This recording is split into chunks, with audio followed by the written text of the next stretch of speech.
হঠাৎ মুঠোফোন বাজলো। সেজুতির আগে ফোন ভেঙে গেছে। হোসেন নিজে থেকে দুদিন আগে এনে দিল এটা। সিমটা আগেরই। ফোনের শব্দ সেজুতি মুখ তুলল না। কয়েকবার বেজে বেজে কেটে গেল। সেজুতি না ধরলেও ওপাশে ব্যক্তির কোনো বিশ্রাম নেই। লাগাতার ফোন করছে সে। অবশেষে বিরক্ত হয়ে ভেজা ফোলা মুখ তুলল সেজুতি। উঠে এসে বিছানার উপর থেকে ফোন তুলে দেখলো অচেনা নাম্বার। কে ফোন করেছে, কেন করেছে এসব ভাবলো না সে। যদি রিসিভ করলো, মুহূর্তেই ভেসে এলো একটা পুরুষাল উদ্গিন্ন স্বর। Hello miss Sejuti. সেজুতি গলা ঝেড়ে বলল, জি, কে বলছেন? আমি অভ্র চৌধুরী। সেজুতি অবাক হলো, আপনি হঠাৎ? বলবো, বলতেই তো ফোন করলাম। তা আপনার মূল্যবান সময়ের কিছুটা পাওয়া যাবে কি? অব্রকণ্ঠে জাজ, বিদ্রুপ বিরক্তি। সেজুতি মৃদু কণ্ঠে বলল, এভাবে কেন বলছেন? তাও ঠিক, আপনার প্রতি এর থেকেও রুড হওয়া দরকার আমার। সে যদি অব্রের এমন আচরণে আগামাথা খুঁজে পেল না। কি করছি আমি? অব্র তেজ নিয়ে বলল, আপনি কি করেছেন সেটা আমার থেকে আপনি ভালো জানেন। একবার এসে দেখুন কি হারে ড্রিঙ্ক করছে ভাই, পাগলের মতো কাঁদছে। খুশি হচ্ছেন তো? সে যদি চুপ মেরে যায়, বুকের ভেতর উথাল পাতাল শুরু হয়। লোকটা কাঁদছে আমার জন্য? কেন কাঁদবে? কই ছিলেন এতদিন? একটা বার্তা আমার খোঁজ নিলেন না? বোঝা কণ্ঠে বলল, নিষেধ করুন ওনাকে। অব্র যেন আরও তেতে গেল। বাহ, আমি নিষেধ করলে শুনবে বলে মনে হয় আপনার? সে যদি নিশ্চুপ। অব্রকণ্ঠ হঠাৎই নরম হয়ে আসে। একটা কথা রাখবেন আমার? বলুন। কাল সকালে একবার দেখা করবেন আমার সাথে প্লিজ। কেন? অব্র বলো, আসবেন কিনা সেটাই শুনতে চাইছি। শুধু কিছু কথা বলবো। সে যদি উদাস কণ্ঠে বলো, কিন্তু কাল যে আমার। অব্র হাসলো। ফোনের ওপাশে হাসির আড়ালে তাচ্ছিল্যটা দেখালো না সে। যদি গায়ে হলুদ, তাই তো? সে তো বিকেলে। অনেক সময়। আমি আপনার বেশি সময় নেব না। কাল একবার আসুন প্লিজ। কোথায় আসতে হবে আমাকে? জানিয়ে দেব। জিগাতলা। সকাল সকাল কম ভিড়। এখনও লোক সমাগম জমেনি। রাস্তার একপারে গাড়ি নিয়ে দাঁড়িয়ে আছে অব্র। অনেকক্ষণ হলো এসেছে, কিন্তু যার জন্য অপেক্ষা তার দেখা নেই। অব্র চিন্তিত, সে যদি আসবে তো? আজ কিছু কথা বলা যে খুব দরকার। অব্র হাত ঘড়ি দেখল। এখানে কাজ শেষ করে অফিস যেতে হবে। ভাই দুদিন অফিসের ধারে কাছেও ঘিসছে না। বলতে গেলে মনের জোরটাই নেই। অব্র সামলাচ্ছে সব। অব্র আশেপাশে তাকালো। হঠাৎ দূর থেকে সেজুতিকে আসতে দেখে ঠোঁটে হাসি ফুটল। সেজুতি রিকশা এসে থামল ঠিক অব্রর সামনে। ভাড়া মিটিয়ে ফিরতেই অব্র বলল, এলেন তাহলে? কিন্তু একটু দেরি। সেজুতি বলল, বাবাকে ম্যানেজ করতে সময় লাগলো। গায়ে হলুদের দিন মেয়ে বাইরে যাচ্ছে, বোঝেনি তো। সেজুতির গলাটা কেমন ভাঙা ভাঙা শোনালো। মেয়েটা কি কেঁদেছে? অব্র বলল, চলুন বসে কথা বলি। দুজন মিলে কাছাকাছি একটা কফি শপে ঢুকলো। সেজুতিকে একটা চেয়ার টেনে নিয়ে নিজেও বসলো ওর মুখোমুখি। বলুন কেন ডেকেছেন? বলছি, তার আগে আপনি বলুন যে আমার পুরো কথা শুনবেন আপনি। সে যদি মাথা দোলায়। এসে থেকে একবারও অব্র চোখের দিকে চায়নি। চাইলে হয়তো চাপা খুব খুঁজে পেত, যে দৃষ্টি আরও অপরাধী বানাতো ওকে। অব্র ছোট নিঃশ্বাস ফেলে বলল, মিস সেজুতি, রুদ্র রওশন চৌধুরী আপনার বস। জাগে রাগী, বদমেজাজি, ইগোনিস্টিক আর চরিত্রহীন বলেই জানেন আপনি, তাই না? সেজুতি তাকিয়েছিল। তাই না কথাটাই আবার নামিয়ে ফেলল চোখ। অব্র বলো, কিন্তু আদৌ কি মানুষটা এরকম? আচ্ছা, কোনো মানুষ কি পৃথিবীতে খারাপ হয়ে জন্ম নেয়, নাকি পরিবেশ পরিস্থিতিতে তাকে এভাবে তৈরি করে? আপনি জানেন ভাই তার মাকে সহ্য করতে পারে না। এক কথায় যাকে বলে ঘৃণা করে, অনেক বেশি ঘৃণা। সে যদি অবাক কণ্ঠে বলল, কেন? অব্র নিচের দিকে তাকালো। ঠান্ডা গলায় উল্টাতে শুরু করলো রুদ্রের এক একটি অতীতের পাতা। ভাই তার বাবা মায়ের একমাত্র সন্তান। অনেক সম্ভ্রান্ত পরিবার, কোটি কোটি টাকার মালিক তারা। কিন্তু আঙ্কেল মানে ভাইয়ের বাবা, উনি ছিলেন পরিশ্রমী বিশ্বাসী। বাপের টাকায় আরামেশ করার ওনার বাধ্য। নিজে কিছু করতে চাইতেন, সম্পূর্ণ নিশ্চেষ্টায়। যেটা ওনার স্ত্রী ছিল সবচেয়ে অপছন্দের। যার বাবার এত টাকা পয়সা, তার কেন চাকরি করতে হবে? আঙ্কেলের একরকম সিদ্ধান্তে দাদু দিদুন কখনো আপত্তি করেনি। ছেলে যাতে ভালো থাকবে, থাকুক। আঙ্কেল সরকারি চাকরি পেলেন, ফ্যামিলি বিজনেসের প্রতি ওনার ছিল তীব্র বিতৃষ্ণা। এ নিয়ে আন্টির চাপা ক্ষোভ তৈরি হয়ে থাকে। ভাইয়ের বয়স তখন 5 কি 6। তখনও দিন ভালোই কাটছে। একটা সময় আঙ্কেলের বদলি হলো ঢাকায়। উনি স্ত্রী সন্তান সহ ঢাকায় চলে এলেন। তারপর থেকে শুরু হলো আলাদা সংসার।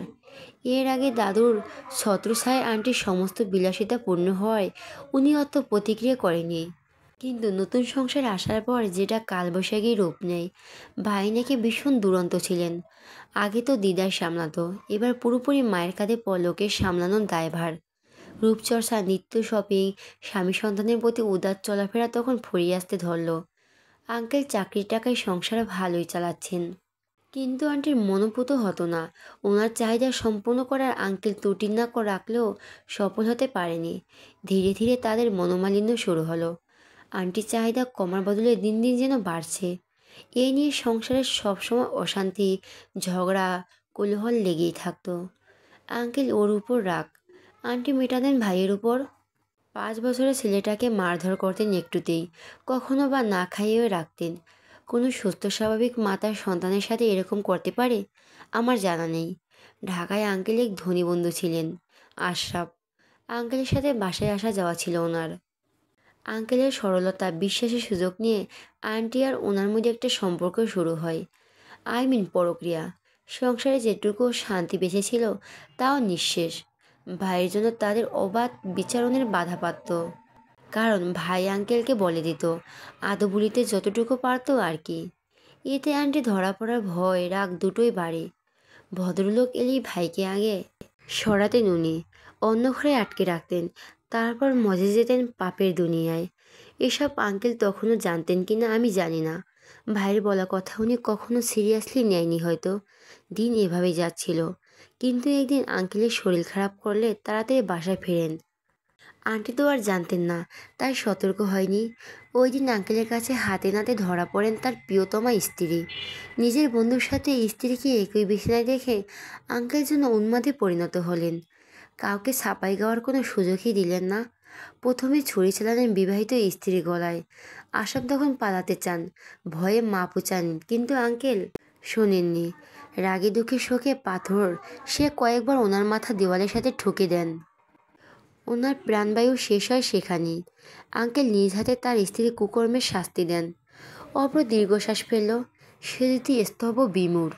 এই কথাগুলো তো রুদ্র গল্পের ছলে বলেছিল সিলেটে। ওই সেদিন মদ খেল, অথচ এটা রুদ্র নিজেরই জীবনের গল্প।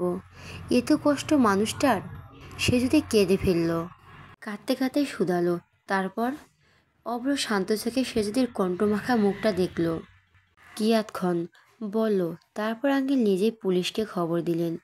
দাদু দিদাকেও আসতে বললেন। বাইরে তো একটা নিরাপদ আশ্রয় দরকার। পুলিশ এলো বাসায়, দাদু দিদাও। সব শুনে মাথায় আকাশ ভেঙে পড়ল তাদের। ভাই মায়ের লাশ দেখে থরথর করে কাঁপছিল। পুলিশ যখন আঙ্কেলকে নিয়ে যাবেন, ভাই চিৎকার করে কেঁদেছে। একটা সময় জ্ঞান হারালো। এদিকে আঙ্কেলকে কাস্টাডিতে নেওয়া হলো। আঙ্কেল সবটা স্বীকার করলেন, জানালেন তিনি খুন করেছেন ওই দুজনকে। তার জামিন চায় না। দাদু খুব চেষ্টা করলেন আঙ্কেলকে ছাড়ানোর, কিন্তু প্রকৃতির মতো আঙ্কেলও বিরোধিতা করলেন। তার বাচ্চার ইচ্ছে শেষ। একে তো খুনের আসামি, তাও আবার দুটো। আশরাফ নামি দামি ব্যবসায়ী, তার স্ত্রী স্বজন সবাই একজোট হয়ে নানান হত্যাকারী বিচারের জন্য। সব প্রমাণ আঙ্কেলের বিপক্ষে। জামিন আর পাওয়া হয়নি। আঙ্কেলও চায়নি। আদালত ফাঁসির ঘোষণা দিল। তারপর থেকে ভাই চুপ হয়ে যায়, কারোর সাথে মেশা না, কথা বলে না। ওই ঘরই হয় ওর দুনিয়া। মনে মনে মায়ের প্রতি আকাশ সম ঘৃণা জন্ম নেয়। ভালোবাসা, বিশ্বাস এসবের উপর থেকে আস্থা নড়ে যায়। মেয়ে মানুষ মানে অর্থলোভী। টাকা পেলে এরা যা কিছু করবে এমন ভাবনা পোষণ করে বড় হতে থাকে। দাদুর হঠাৎ মৃত্যুতে ব্যবসা কাঁদে নিল। নিজের পরিশ্রম, বুদ্ধিদীপ্ততা দিয়ে খানিকে ঝুলে পড়া ব্যবসা তোড়াক করে দাঁড় করালো। ভাইয়ের লঞ্চ করা কাপড় দেশ বিদেশে সুনাম কাড়ল। কিন্তু ভাইয়ের ধারণা বদলানো না। যে মেয়ের জন্য তার বাবা তাদের সংসারটা ভেঙে গেল, সেই মেয়ে জাতির প্রতি তীব্র বিতৃষ্ণা কমল না। হোটেলে একের পর এক মেয়ের সাথে রাত্রি যাপন হলো। প্রমাণ করলো মেয়ে মানুষই অর্থসন্ধানী, স্বার্থপর। কথাটা পুরো সত্যি নয়, কারণ হাতের 5 আঙুল 5 রকম। কিন্তু ফেলে দেওয়া যায় না। কারণ হোটেলে আসা মেয়েগুলো তার জ্বলন্ত প্রমাণ। ওরা স্বেচ্ছায় আসে টাকা পাওয়ার লোভে। মায়ের প্রতি ঘৃণা আর বাবার করুণ পরিণতি ভাইকে আজ এমন করেছে। 20 বছর বয়স থেকে শুরু এই নারী সঙ্গ, কিন্তু কখনো কোনো মেয়েকে অসম্মান বা জবরদস্তি করে নয়। লোভের বশবর্তী আর ভাইয়ের নৈকট্য পাওয়ার আশায় কিছু মেয়ে এমনি আসতো। তবে রাত ছাড়া মেয়েদেরকে কখনই নিজের ধারে কাছেও ঘিঁচতে দেয়নি ভাই। সে যদি হাঁ করে শুনছে। অব্র বিরতি নিল একটু, তারপর ব্যস্ত কণ্ঠে বলল, কিন্তু বিশ্বাস করুন, ভাইয়ের জীবনে যেদিন আপনি এসেছেন সেদিন থেকে হোটেল আর একটি মেয়েও আসেনি। ইনফ্যাক্ট ভাই তো হোটেলের সামনে বড় করে সাইনবোর্ড লাগিয়েছে, নারী প্রবেশ নিষেধ। অব্র মৃদু হাসলো কথাটা বলে। ভাইয়ের মনে শুধু আপনিই আছেন সেজুতি, শুধু আপনি। আপনি জানেন ভাইকে আমি কখনো কাঁদতে দেখিনি, কিন্তু কাল দেখছি। প্রথমবার কাঁদছিল ভাই, শুধুমাত্র আপনার জন্য। ভাইয়ের মন স্পর্শ করেছেন আপনি, যার গভীরতা এতটাই বেশি যে ভাই এখন পুরো পৃথিবীর বিনিময় হলো আপনাকে চাই। প্রত্যেকটা মানুষের মাঝে কিছু খারাপ গুণ থাকে, সে যদি কারোটা হয়তো খুব বেশি খারাপ হয়, কিন্তু তাই বলে তাকে শুধরানোর সুযোগটুকু দেবেন না। ভাই তো যথাসম্ভব নিজেকে পাল্টেছে, তাও আপনার জন্য। আপনি বললেন নিজেকে পুরোপুরি পাল্টাতে দুবার ভাববে না। আর কি চাই আপনার? আপনি জানেন ভাইকে বলা হয়েছিল আপনাকে তুলে নিয়ে বিয়ে করতে, অথচ ভাই তা চায় না। চায় না জোর করে আপনাকে পেতে। আপনি ভালোবেসে ধরা দেবেন, এটাই ভাইয়ের ইচ্ছে। সে যদি ডুকরে কেঁদে উঠল, টেবিলের উপর হাত রেখে মুখ গুজে হু হু করে কাঁদল কিছু সময়। অব্র সময় দিল সেজুতিকে। হালকা হোক মেয়েটা। অনেকক্ষণ পার হলো, অব্র নিজেই বলল, আপনি কিন্তু একটা বিষয় খেয়াল করেননি। সে যদি মাথা তুলল, ভেজা কণ্ঠে শুধালো, কি? অব্র মুচকি হাসলো। আমি ভাইকে ভাই বলো, ওর বাবা মাকে আঙ্কেল আন্টি বলছি। সে যদি ভুরু কুচকে আসে, সত্যিই তো? এটা খেয়াল করিনি এতক্ষণ। সে যদি জিজ্ঞাসু চেহারায় অব্র ফোঁস করে নিঃশ্বাস ফেলে বলল, এর কারণ আমি ভাইয়ের নিজের কেউ নয়। ভাই আমাকে রাস্তা থেকে তুলে এনেছিলেন। সে যদি চমকে তাকায়। অব্র বলো, আমি আমার বাবা মাকে কখনো দেখিনি, জানি না তারা কারা। রাস্তায় ভিক্ষা করতাম, পরনে ছেঁড়া কাপড়, গায়ে পায়ে ময়লা, উদাস শেষে। ভাই নিজেও তখন ছোট, আমার থেকে 5 বছরের বড় ভাই। একদিন স্কুলের সামনে দাঁড়িয়ে দাঁড়িয়ে রুটি খাচ্ছি, দূর থেকে দেখলাম একটা ছেলে স্কুলে ঢুকতে গিয়ে হুমড়ি খেয়ে পড়ল। পিছের রাস্তা হাত পা ছিঁড়েও গিয়েছে। আমি ছুটে গিয়ে হাত বাড়াই। ছেলেটি কতক্ষণ আমাকে দেখে আবার ময়লা হাত ধরে উঠে দাঁড়ায়। আমি তার হাতে পায়ে ময়লা ঝেড়ে দিই, পরনে জামাটাও খুলে ছিঁড়তে থাকি। ছেঁড়া টুকরোগুলো দিয়ে কেটে যাওয়া জায়গায় বেঁধে দিই। ছেলেটি ছিল ভাই। ভাই সেদিন অবাক চোখে আমাকে দেখছিল, মাথায় হাত বুলিয়ে জিজ্ঞেস করলো, আমার নাম কি, কোথায় থাকি। যখন জানলো আমি এতিম, ভাই বিনা সংকোচে আমাকে সাথে নিয়ে চলল। বলো, আজ থেকে তুই আমার ছোট ভাই। সেই থেকে আমার পরিচয় বদলালো। এতিম ছেলেটাকে ভাই নিজের পরিচয় দিল। সাথে আমার নামে আলাদা ব্যবসা, গার্মেন্টস এসব তো রয়েছেই। এতক্ষণ আপনাকে যা যা বললাম ভাইয়ের পরিবার নিয়ে, ওগুলো ভাইয়ের দিদা থেকে শোনা আমার। সে যদি ফিসিল কণ্ঠে বলো, উনি এত উদার। অব্র হাসলো, বলল, আবির বিবাহিত হওয়া সত্ত্বেও বিয়েতে রাজি হয়, সেটা কিন্তু ভাইয়ের কথাই। সে যদি বিস্মিত। অব্র আবার বলল, ভাই আসলে দেখতে চাচ্ছিল আপনি সত্যি বিয়ে করেন কি না। ও এখনও বুক বেঁধে আছে, এই আশায় আপনি ফিরবেন। ও হ্যাঁ, আরেকটা কথা, আবির আপনাকে বলেছিলেন এগ্রিমেন্টের টাকা দিয়েছেন উনি, এটাও কিন্তু মিথ্যে। সে যদি দু চোখ ভার হয়ে আসছে, কিন্তু ওসব করে কি পেলেন? ওই যে বললাম, ভাই তার ভালোবাসার পরীক্ষা নিচ্ছিল। আপনাকে যেদিন আংটি পরাতে যায়, আবিরের পরিবার আংটি হারিয়ে যাওয়ার মানে আছে নিশ্চয়ই। সে যদি মাথা দোলায়।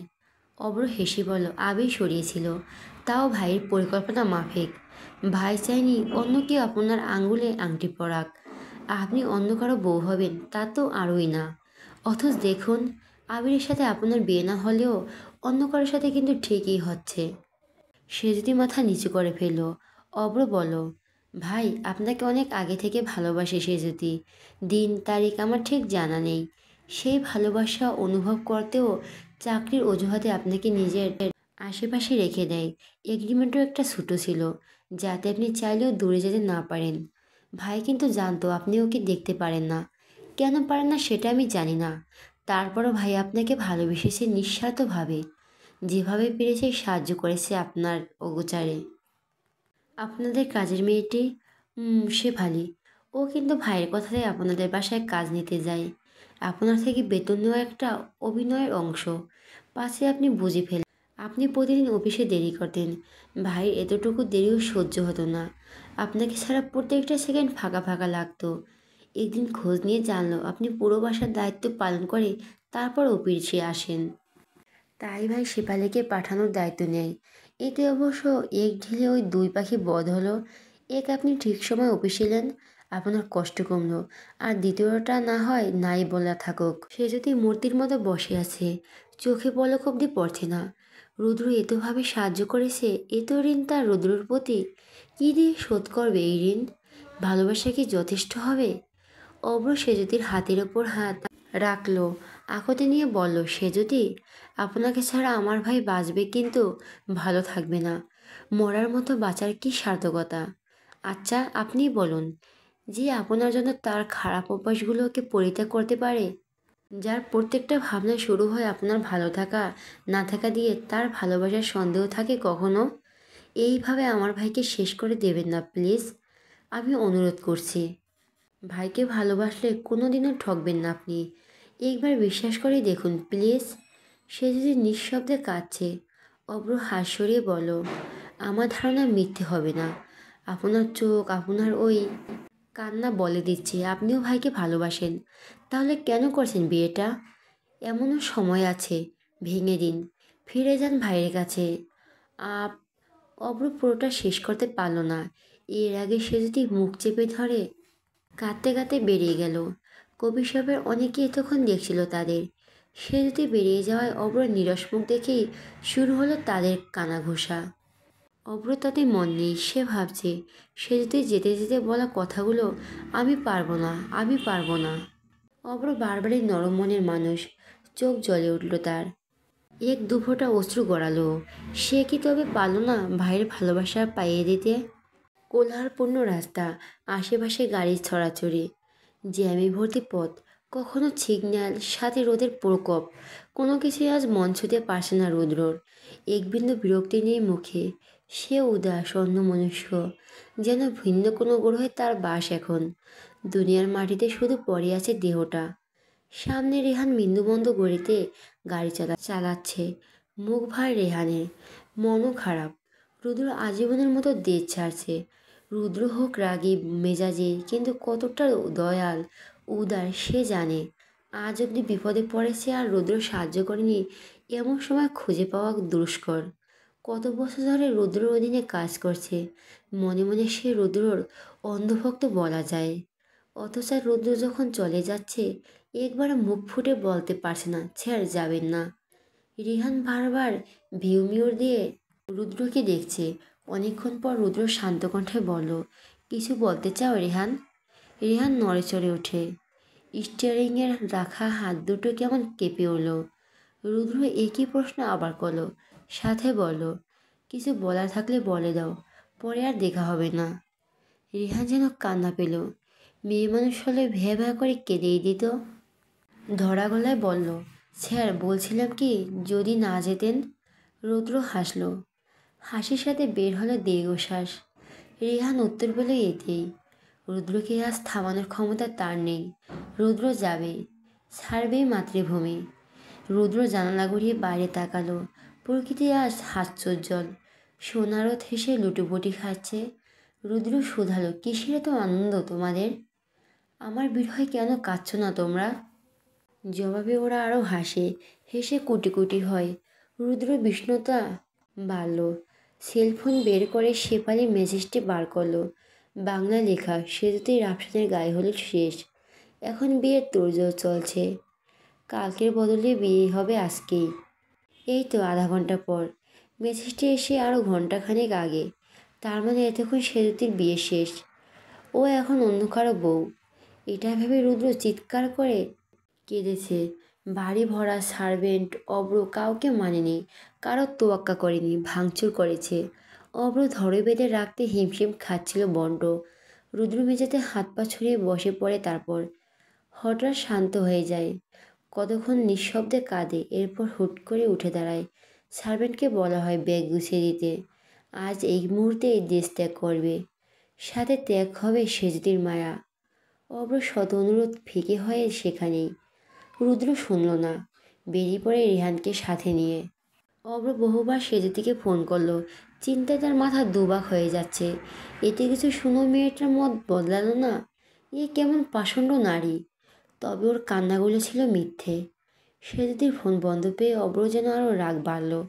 বিড়বিড় করে সেজদিকে গালি দিতে মন চাইল, কিন্তু বড় ভাইয়ের পেয়সী বলেই বিবেকে বাঁধল হয়তো।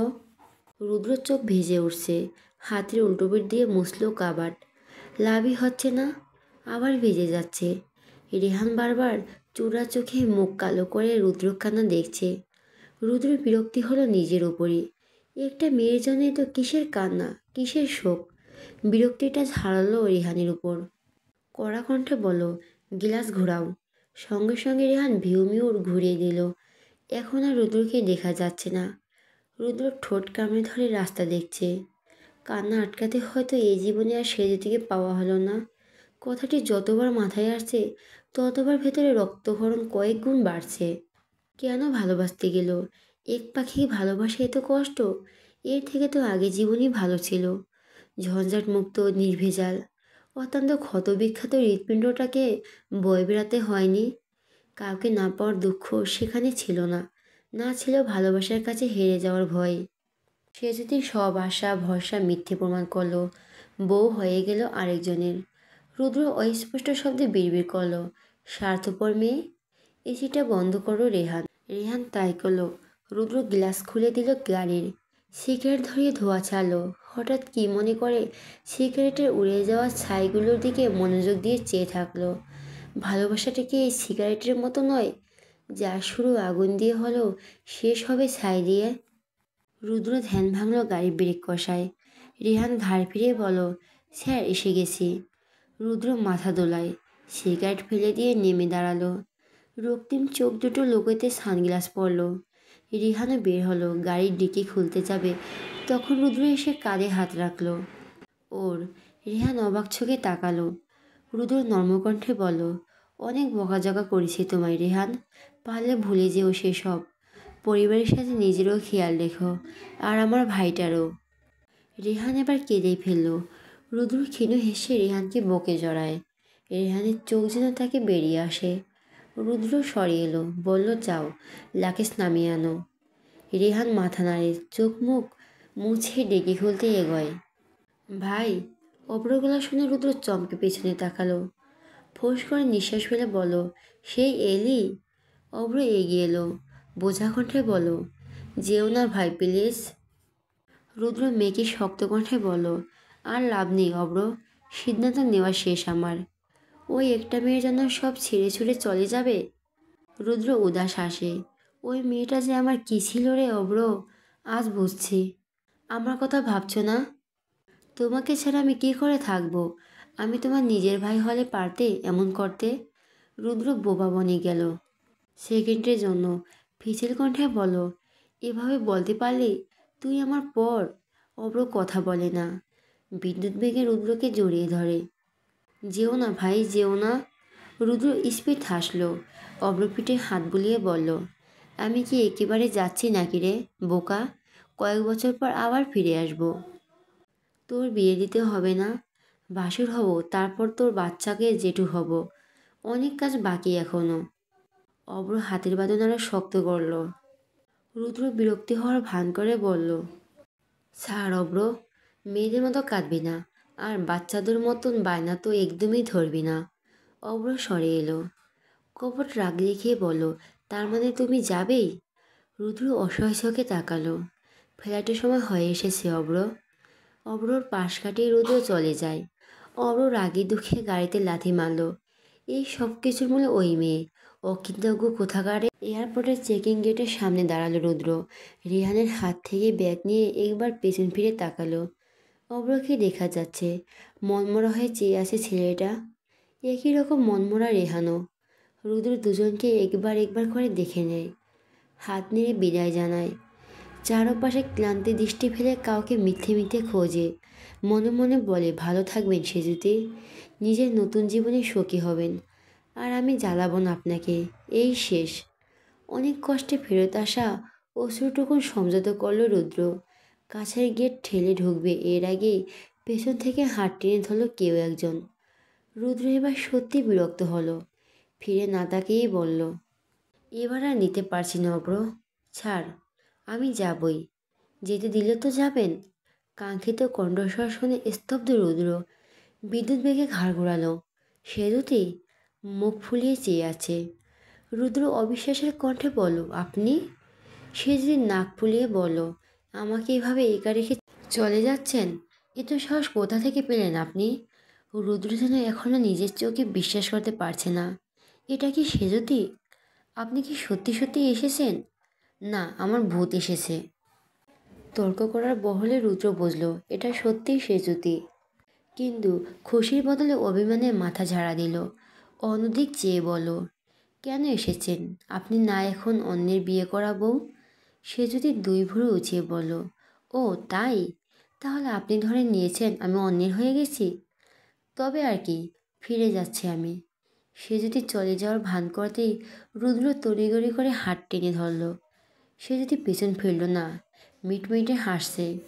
রুদ্র অনুরোধ করল, যাবেন না সে যদি? তবে যে বলেন আমি অন্যের, তাহলে আপনি কার? সে যদি ঘুরে তাকায়, রুদ্রর চোখে চোখ রেখে বলে, জানেন না? রুদ্র নিষ্পলক চেয়ে মাথা নাড়ে দুদিকে। সে জানে না। সে যদি চোখ নামিয়ে মুচকি এসে বলল, আপনার। রুদ্র যেন ঘরেছিল। সম্মিত ফিরে ফিরেই বলল, হুঁ? আর আর আপনার বিয়ে ভেঙে দিয়েছি। রুদ্র উদ্বিগ্ন হয়ে বলল, শেফালি যে আপনার? সে যদি মাঝপথে থামিয়ে দিয়ে বলল, শেফালিকে আপনি কি করে চিনলেন? সে যদি ভরু না চায়। সব জেনেও না বুঝার ভান করছে ও। রুদ্র জিভ কাটল, মুখ ফসকে বলে ফেলছে নামটা। আমতা আমতা করলো কিছুক্ষণ। সে যদি বলল, থাক, আর বানিয়ে বলার দরকার নেই, আমি সব জানি। রুদ্র ভরকে বলল, কি জানেন? সেসব আপনার না জানলেও চলবে। আমি বিয়ে ভেঙে দিয়েছি, আর শেফালির ফোন থেকেও সব আমি পাঠিয়েছি, বুঝেছেন? রুদ্র বোকা বোকা চাহনিতে মাথা দুলালো। তেমনি অবুঝের মতো জিজ্ঞেস করলো, বিয়ে ভেঙেছেন কেন? সে যদি এবার মহাবিরক্তি, সব কি মুখ ফুটে বলতে হবে? মাথা মোটা লোকটা বুঝতে পারছে না। রুদ্র একই প্রশ্ন আবার করলো, কেন ভাঙবে আবার? আপনার জন্য ভেঙেছে? রুদ্র চোখ বড় বড় করে বলল, আমার জন্য? কিন্তু আমি তো কিছু করিনি। বললেই হলো করেনি। এই যে আমার মন চুরি করে নিয়ে পালাচ্ছিলেন, এটা অপরাধ নয়? রুদ্র বিমূঢ়। মানে? বিস্ময়ে গলা কেঁপে এলো রুদ্রর। সে যদি ভুরু কুচকালো। মানে জানেন না? রুদ্র এবারও মাথা নেড়ে, সে জানে না। সে যদি দু পায়ে আঙুলে ভর দিয়ে উঁচু হয়। রুদ্র কানের কাছে মুখ নিয়ে ফিসফিসিয়ে বলে, ভালোবাসি। রুদ্র গোটা দেহ অদ্ভুত শিহরণ হলো। শরীরে রক্ত প্রবাহ থেমে গেল যেন। ঢিপ ঢিপ ঢিপ ঢিপ করে উঠল হৃৎপিণ্ডটা। ওর বিস্মিত চাহনিতে সে যদি গম্ভীর দৃষ্টি রেখে বলো, ভালোবাসি। রুদ্র মূর্তির মতো ঠোঁট নেড়ে বলল, আবার বলুন। ভালোবাসি। আরেকবার। ভালোবাসি। আরেকবার। আর পারব না। রুদ্র তখন হাঁ করে তাকিয়ে, ঠিক শুনল তো? সে যদি ভালোবাসে, সত্যি বাসে? সে যদি ওনার মাথা আঙুলে পেঁচাতে পেঁচাতে বলল, হাঁ করে কি দেখছেন? জোরে ধরবেন না? রুদ্র যেন হুঁশে ফেরে। নিশ্চিত হয়ে শোধায়, সত্যি জড়িয়ে ধরব? মিথিমিতে জড়িয়ে ধরা যায়? রুদ্র ঘাড় চুলকে বলল, না মানে ইয়ে। সে যদি হেসে বলল, রুদ্র রওশন চৌধুরীও কি না তোতলাচ্ছে? রুদ্র আর সময় নষ্ট করল না, সঙ্গে সঙ্গে সেজদিকে আষ্টে পৃষ্ঠে জড়িয়ে ধরল। এ তো শক্ত করে ধরল যে সেজদির শ্বাস আটকে আসার জোগাড়, অথচ দু শব্দ করল না। সে ব্যস্ত রুদ্র গায়ে ঘেরান মিশতে। বুকটা প্রশান্ত হলো। রুদ্র নিজে মৃদু হাত ঢিলে করলো, আওড়ালো, আমিও ভালোবাসি সে যদি, অনেক বেশি ভালোবাসি। সে যদি মুখ লোকালো ওর প্রশস্ত বুকে। এ তো শান্তি কেন এখানে? সামনে মুখের ভেতর আঙ্গুল ঢুকিয়ে সিটি বাঁচাচ্ছেন অব্র। আনন্দ বাদ মানছে না। পাশে হেসে দাঁড়িয়ে আছে রেহান, আবির, এরিকা। ওদের দেখে সে যদি সরে আসতে চাইলেও বাধা দিল রুদ্র। অলরেডি সবাই দেখে নিয়েছে, তো এখন লজ্জা পেয়ে কী লাভ? সবার আগে এগিয়ে এলো অব্র। আমোদে কণ্ঠে বলো, বাহ ভাই বাহ, কী সুন্দর মানিয়েছে তোমাদের। বলছিলাম না ভাই, ভালোবাসায় বিশ্বাস রাখতে। দেখলে তো অবশেষে সফল হলে। রুদ্র ভাব নিয়ে বলো, দিন দিন ভাইয়ের মতো ট্যালেন্টেড হচ্ছিস। Very well. অব্র গাল ফোলালো। অমনি ক্রেডিট নিয়ে নিলে। সে যদি আর আবিরের চোখাচোখে হতেই আবির চোখ নামিয়ে ফেলল লজ্জায়। ওই দিনের পর সে যদি সামনেও পড়েনি। সে যদি আবিরের হাবভাব ভেসে ফেলল। আবির, এ তো লজ্জা পাচ্ছ কেন? তোমার জননী আমি বুঝতে পেরেছি আমি স্যারকে ভালোবাসি। তুমি যা করছো আমাদের জন্য। তো আবির খুশি খুশি কণ্ঠে বলল, তাহলে তুমি রেগে নেই? প্রথমে ছিলাম, কিন্তু এখন নেই। আবির বুকে হাত দিয়ে বলল, যাক বাবা, একটা বড় পাথর নামিয়ে দিলে আমার বুক থেকে। আমি তো ভেবেছিলাম দেখা হলে ঠাস ঠাস করে চোর লাগাবে। সে যদি লজ্জা পেল। প্রসঙ্গ এড়াতে বলো, ওসব বাদ দাও। তোমার ওয়াইফ কিন্তু ভারী মিষ্টি। আলাপ করবে না? ও হ্যাঁ হ্যাঁ, সে যদি ও হচ্ছে আমার মিসেস। আর এরিকা, ওকে সেটা নিশ্চয় তোমাকে বলতে হবে না। এরিকা হেসে ইংরেজিতে বলল, একদম না, আমি চিনি ওনাকে। উনি তো রুদ্র ভাইয়ের প্রাণ ভোমরা। সে যদি নুয়ে পড়ল লজ্জায়। অপর তাকিয়ে আছে রুদ্রর দিকে। রুদ্র ঠোঁটে তৃপ্তির হাসি। সারা মুখ জুড়ে বিচরণ করছে প্রশান্তি। সুখ তোলার মতো জ্বলজ্বল করছে চোখ দুটো। তার ভাই আজ খুশি, বড্ড খুশি। আর এই খুশিই তো দেখতে চেয়েছিল ও। সত্যি হয়তো নিজের ভালোবাসাকে আপন করে পাওয়ার মতো সুখ, আনন্দ অত্র পৃথিবীর বুকে আর কোনো কিছুতেই নেই। অব্র দুষ্টামি করে বলল, ভাই, তোমার না ফ্লাইটের সময় হয়ে গিয়েছে, যাবে না? রুদ্র চোখ পাকিয়ে তাকাতে হেসে ফেলল সবাই। রুদ্রও হাসল, মাথা চুলকে বলল, এই দেশ আর ছাড়ব না। হ্যাঁ, এখন তো দেবদাসের পার্বতী হাজির। দেশ ছেড়ে লাভ কি? তুই আর মানুষ হলি না অব্র। অব্র একটা লম্বা শ্বাস নিল। দু হাতের ওপর তুলে বলল, যাক, সব ভালো ভালো মিটলো। এবার একটা জাম্পেশ খাওয়া দাওয়া দরকার। ভাই, আজ আমাদের বাড়িতে একটা পার্টি রাখলে কেমন হয়? সবাই একযোগে তাল মেলালো অব্রর কথায়। চলো তাহলে। আবির, চলুন, সবাই মিলে জোগাড় যন্ত্র করে ফেলি। হ্যাঁ হ্যাঁ, চলুন। রুদ্র মিনমিন করে বলো, তোরা যা অব্র, আমি আসছি। অব্র মিটিমিটি হেসে বলল, সেজুদিকে তবে নিয়েই যাই। রুদ্র ভুরু কুচকাতেই অব্র ব্যস্ত কণ্ঠে বলো, না বাবা, আমার অত সাহস নেই, তোমরাই থাকো। সেজদি আঙ্গুলের ভাঁজে রুদ্রর এক হাতের আঙ্গুল, অন্য হাত দিয়ে গাড়ি চালাচ্ছে। আজ আর বাড়ি তাকিয়ে নয়, রুদ্র একভাবে এক মনে দেখছে সেজুতির। হঠাৎ রুদ্র বলে ওঠে, এভাবে তাকিয়ে থাকলে গাড়ি চালাতে যে বড্ড মুশকিল পড়তে হয় ম্যাডাম। হোক, আমি তাকিয়েই থাকবো। রুদ্র তাকালো, ডান ভুরু নাচিয়ে বলো, কী দেখছেন তাকিয়ে? আপনার হেয়ার স্টাইল দেখছি। রুদ্র শব্দ করে হেসে পেল। হাসি থামিয়ে বলো, আমার কিন্তু একটা প্রশ্ন থেকেই গেল, বিয়ে ভাঙলেন কেন? সে যদি কপাল কুঁচকে বলল, আবার বারবার কি ভালোবাসে এটা শুনতে ইচ্ছে করছে? রুদ্র গাঢ় স্বরে বলল, এটা শোনার জন্য তো কম ছটফট করিনি। শোনালে মন্দ হয় না। বলবো, সারা জীবন বলতেই তো আপনার হাত ধরেছি। সে যদি রুদ্রর হাত আরেকটু শক্ত করে ধরে বলল। রুদ্র মুক্ত হাসল। বিয়েটা ভাঙলেন কী করে? এটা বলতে নিশ্চয়ই আপত্তি নেই। না, তা নেই। আসলে আমি রাফসানকে বলে দিয়েছি সব সত্যি। কোন সত্যি? আপনাকে নিয়ে আমার জীবনের সব থেকে বড় আর প্রথম সত্যিটা। ব্যাস, এতেই কাজ হয়ে গেল। সে যদি থেমে থেমে বলল, আমি সেভাবে বলিনি, একটু রং সরিয়ে বলছি সাথে। বলছি যে আপনার সাথে আমার গত 2 বছর ধরে প্রেম চলছে। আর আমাদের ফিজিক্যালও হয়েছে। আমি জানি কোনো ছেলে এটা শুনে বিয়েতে রাজি হবে না। আমাদের আলাদা করে কিছুতেই করতে হয়নি। রাফসান নিজে বিয়ে ভেঙে দিল এতে। রুদ্র অবাক হয়ে বলো, যতটা বোকা ভাবতাম ততটা নয়। আমি কিন্তু অতটাও চালাক নই। আবিরকে তো সত্যি জানিয়েছি। ও তো কি সুন্দরভাবে রাজি হয়ে গিয়েছিল। খুব অবাক হয়েছিলাম। ভেবেছিলাম হয়তো সব ছেলে এক নয়। অবশ্য পরেই না বুঝলাম সব নাটক। আপনার ইশারাতেই চলছিল বেটা। রুদ্র সন্দেহের চোখে তাকালো। আবিরকে পছন্দ ছিল অনেক? কখনোই না। আমার শুধু এই রাগী মেজাজি লোকটাকেই পছন্দ। রুদ্র মুখ ঘোমরা করে বলল, তাহলে এতদিন এলেন না কেন? জানো কত কষ্ট পাচ্ছিলাম। আপনি একাই বুঝি পেয়েছেন? আমি পাইনি? পেয়েছো 100 বার। একটা বিষয় খেয়াল করলে কি? আমি কিন্তু তোমায় তুমি বললাম। সে যদি মুচকি এসে বলল, তাতে কি হয়েছে, আপনার মুখে তুমিই সুন্দর। তাই? তাহলে তোমার বলা উচিত না? সময় লাগবে। একটা কথা জিজ্ঞেস করি? হুম। এখন আর ভয় করছে না? এখন আর মনে হচ্ছে না আমাকে ভরসা করা ভুল? সে যদি দৃঢ়কণ্ঠে বলল, একদম না, আপনাকে খারাপ জেনে মন দিয়েছিলাম। দেরিতে হলো আমার সব ভুল ধারণা ভেঙে গিয়েছে। আপনার প্রতি আমার মনে যা খারাপ ভাবনা ছিল সব মুছে গেছে। আমি জানি ভালোবেসে আমার হাত আঁকড়ে ধরার মতো আপনার মতো আর কেউ নেই। রুদ্র শুভ্র হাসল। সে যদি মায়া মায়া চোখে চেয়ে বলল, অনেক কষ্ট দিয়েছি তাই না? রুদ্র সেজদির হাতের উল্টে পিঠে চুমু খেল। সে যদি কেঁপে ওঠে ঈষৎ। রুদ্র শীতল কণ্ঠে বলল, সব কষ্ট থেকে আজকের সুখের পরিমাণটা যে অনেক বেশি। তাই সব গুল্লাই যাক। অবশেষে ভালো তো বেসেইছ, এতেই চলবে।